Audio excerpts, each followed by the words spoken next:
সেদিন বাজারে কচি কাঁকরোল পেয়ে বেশ কয়েকটা নিয়ে চলে এসেছিলাম যে কাঁকরোলের পুর ভরা খাবো। অনেক দিন ধরে ইচ্ছা করছিল, তাই আজকে বানিয়ে ফেললাম। আমি কমলিকা, আমার রান্নাঘরে তোমাদের সবাইকে স্বাগত জানাই। প্রথমেই একটা বড় পাত্রে কিছুটা জল বসিয়ে দিয়েছি, একটু নুনও দিয়ে দিয়েছিলাম, আর কাঁকরোলগুলোর এরকম গাটা ছুলে নিচ্ছি, যাতে খসখসা জিনিসটা না থাকে, পরে না হলে ভাজবার সময় ব্যাটারটা গা থেকে ছেড়ে আসে। এবার এগুলোকে হাফ করে রেখে দিলাম, আর এদিকে 2 চামচ সর্ষে আর 1 চামচ পোস্ত একটু ভিজিয়ে রেখে দিলাম, যাতে বাটতে সুবিধা হয়।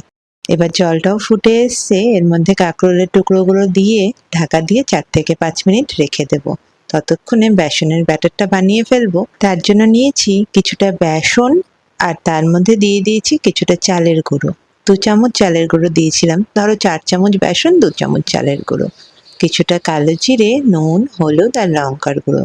সব ভালো করে মিশিয়ে নিয়ে অল্প অল্প করে জল দিয়ে একটা স্মুথ ব্যাটার বানিয়ে নিয়েছি।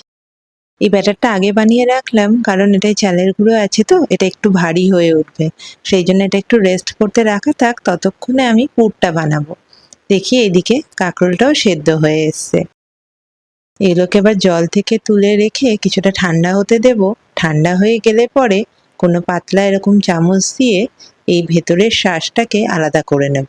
এভাবে যখন প্রত্যেকটা কাঁকরোল থেকে শাঁসগুলো আলাদা করা হয়ে যাবে, তখন এইটাকে পুরোটাকে একটা মিক্সিং জারে ট্রান্সফার করে নেব। তার মধ্যে যে সর্ষে আর পোস্তটা ভিজিয়ে রেখেছিলাম সেইটা দিয়ে দিয়েছিলাম 2টো কাঁচা লঙ্কা, নুন, হলুদ আর কিছুটা নারকেল। এখানে আমি কোরানো নারকেল দিয়েছি, তোমরা চাইলে নারকেলের টুকরোও দিতে পারো, কোনো অসুবিধা নেই। মিক্সিং জারে পুরো তো পেস্ট হয়েই যাবে। এরকম একটা স্মুথ পেস্ট বানিয়ে নিয়েছি। এইবার এই পুরটা ভালো করে এই নারকেলের খোলাগুলোর মধ্যে দিয়ে প্রত্যেকটাকে রেডি করে নিয়েছি, আর তারপরে এগুলোকে বেসনের বেসনের গোলার মধ্যে চুবিয়ে এগুলোকে ভেজে নিয়েছি। এটা খেতে এত টেস্টি হয়, সেটা বলার মতো নয়। যারা খেয়েছো তারা নিশ্চয়ই জানো। আচ্ছা, আমি কিন্তু এই বেসনের গোলাটা আরেকটু জল দিয়ে দেখো পাতলা করে নিয়েছিলাম, ওটা আমি দেখাতে ভুলে গেছি।